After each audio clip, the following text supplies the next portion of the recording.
दोस्तों, असम के एक जज का क्लिप वायरल हुआ था जिसमें उन्होंने कहा था कि 3000 बीघा जमीन आपने महाबल सीमेंट्स को क्यों दे दी। यह तो मजाक चल रहा है। यह कार्यक्रम मैंने किया था दोस्तों, और उसी कार्यक्रम में मैंने आपको बताया था कि किस तरह से अडानी ग्रुप को लेकर हेमंत बिस्व शर्मा सरकार अपनी दरियादिली दिखा रही है।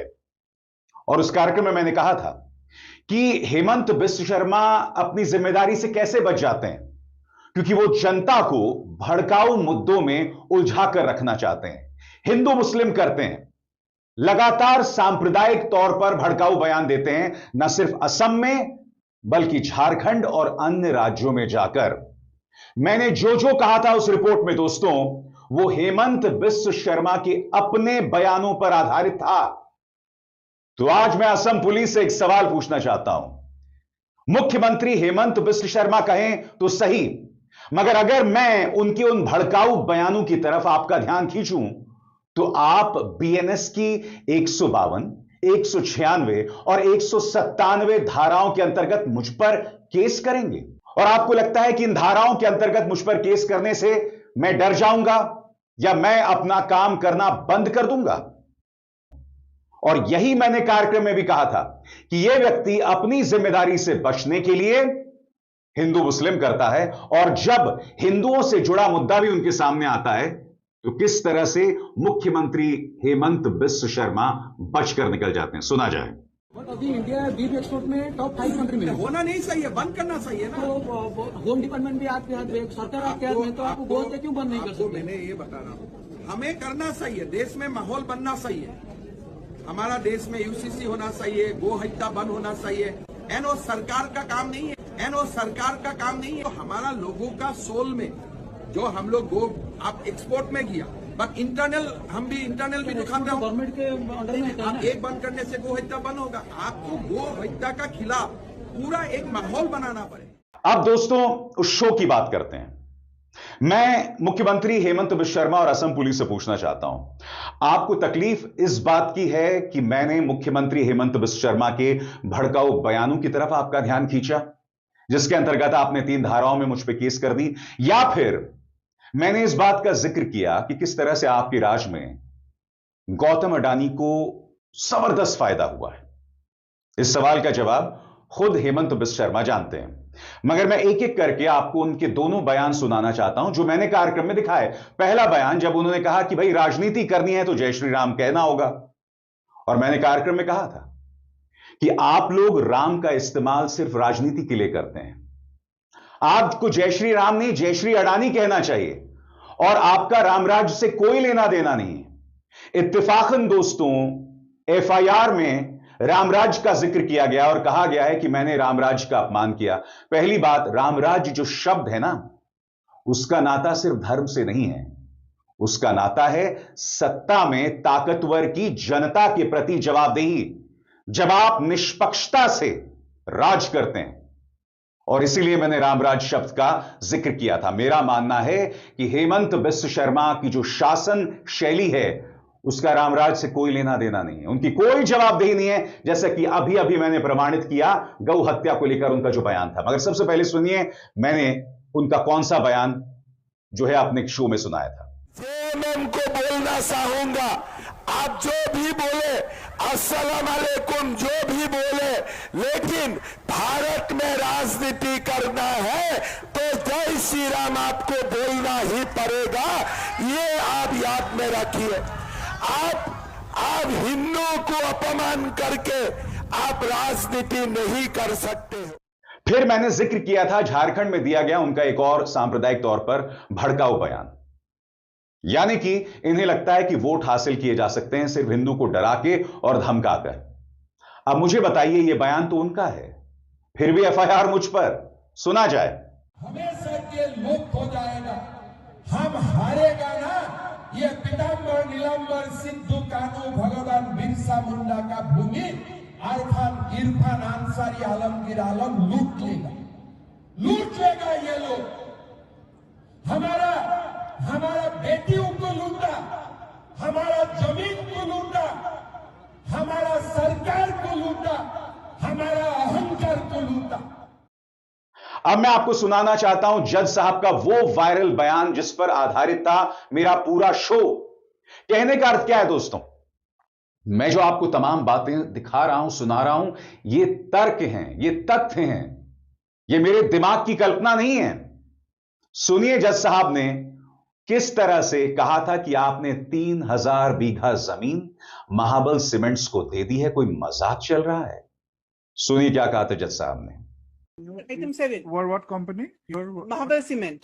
cement. Cement company. For opening You have of been cement. granted an area of land. Yes, What allotted is- 3,000 bighas. 3,000 bighas. Yes, your lordship. The entire not NC district. Lordship, I don't know the extent of the entire. What is going on?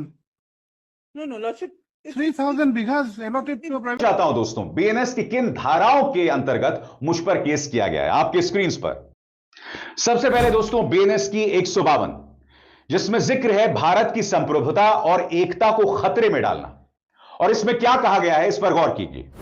अगर कोई बोलकर, लिखकर, social media पर या पैसे देकर देश की एकता तोड़ने की कोशिश करे, जैसे अलगाववाद, हथियारबंद बगावत या देश की अखंडता को नुकसान पहुंचाने वाला काम, तो यह सेक्शन लागू होता है। सजा इसमें उम्र कैद या 7 साल और जुर्माना।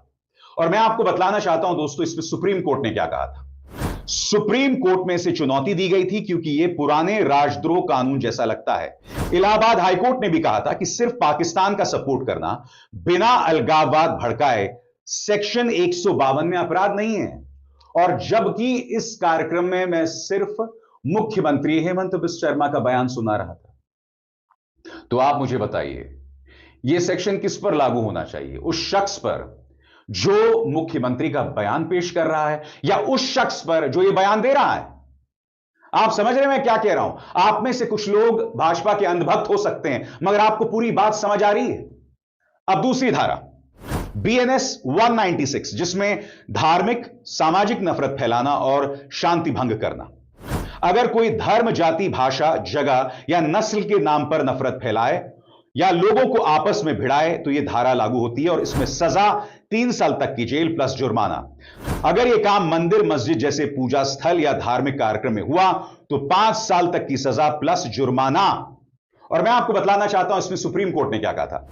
सुप्रीम कोर्ट ने कहा था कि बातों को समझने का पैमाना एक समझदार, मजबूत इंसान होना चाहिए, न कि वो जो हर चीज में असुरक्षित महसूस करे। दोस्तों, आप लोग मेरे कार्यक्रम को देख रहे होंगे पिछले कई सालों से मैं अपने कार्यक्रमों में लगातार हिंदू मुस्लिम एकता की अपील करता हूं और मैं कहता हूं कि हिंदू मुस्लिम को एक रहना चाहिए, हमें बांटा नहीं जाना चाहिए। मेरे ढेरों कार्यक्रम हैं और असम पुलिस चाहे तो वो तमाम कार्यक्रम में पेश कर सकता हूं, मगर आप भी जानते हैं कि आप इसलिए मेरे खिलाफ ये केस नहीं कर रहे हैं। मैं सांप्रदायिक समरसता की अपील अपने लगभग हर कार्यक्रम में करता हूं। और मैं क्यों करता हूं? क्योंकि मैं कहता हूं कि ये जो नफरत फैलाया जा रहा है गोदी मीडिया के जरिए या भाजपा का प्रचार तंत्र जो नफरत फैला रहा है, उसका नुकसान हमारे बच्चों को हो रहा है।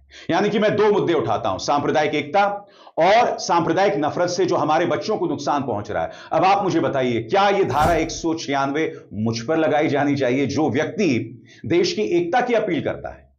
अब बीएनएस की धारा 197 क्या कहती है? राष्ट्रीय एकता को नुकसान पहुंचाने वाले झूठे आरोप बयान। अगर कोई झूठी बातें फैलाकर या बयान देकर यह साबित करने की कोशिश करे कि किसी धर्म, जाति, समुदाय के लोग संविधान के प्रति वफादार नहीं हो सकते तो यह सेक्शन लागू होता है। अब मुझे बताइए, माइनॉरिटीज के खिलाफ किस पॉलिटिकल पार्टी के नेता जहर उगलते हैं, लगातार उगलते हैं, बार बार उगलते हैं? बताइए, इसका जवाब देने की जरूरत नहीं है। किस नेता ने कहा था कि तुम्हारा मंगलसूत्र जो है वो ज्यादा बच्चा पैदा करने वाले लोगों को दे दिया जाएगा? क्या देश के गृह मंत्री ने नहीं कहा था कि ममता बनर्जी ऑपरेशन सिंदूर का विरोध इसलिए कर रही हैं क्योंकि उन्हें मुसलमानों को खुश करना है? यानी कि यह नेता शमशान वर्सेस कब्रिस्तान कर सकते हैं। यह नेता यह कह सकते हैं तुम्हारी 2 भैंसों में से एक भैंस ज्यादा बच्चा पैदा करने वालों को दे दी जाएगी। जहर लगातार उगल सकते हो आप। मुख्यमंत्री आदित्यनाथ यह कह सकते हैं कि चुनाव 80% बनाम 20% है। खुलकर जहरीले बयान। हेमंत बिस्वा शर्मा के कई बयान हैं जो मैं आपको सुना चुका हूं और आप मुझ पर 152, 196 और 197 डाल रहे हैं और आपको लगता है कि मैं डर जाऊंगा। 2016 से मैं इन केसेस का सामना कर रहा हूं और मेरे तेवर में कोई कमी नहीं आई है, ना आने वाली है। मैं उस पूरी वैधानिक प्रक्रिया का सामना करूंगा। मैं पीछे नहीं हटने वाला। और अगर आपको लगता है कि मुझे डराकर आप मेरे हौसलों को पस्त कर पाएंगे, ये केसेस दर्ज करके आप मेरे हौसलों को पस्त कर पाएंगे, तो आप गलतफहमी में हैं। मगर जैसे मैंने कहा ना, आपको तकलीफ इस बात की हुई है कि मैंने हेमंत बिस्व शर्मा के भड़काऊ बयान अपने मंच पर सुनाए, या मैंने जिक्र किया कि गौतम अडानी के खिलाफ आपने कितनी दरियादिली दिखाई है। यह सोचिएगा।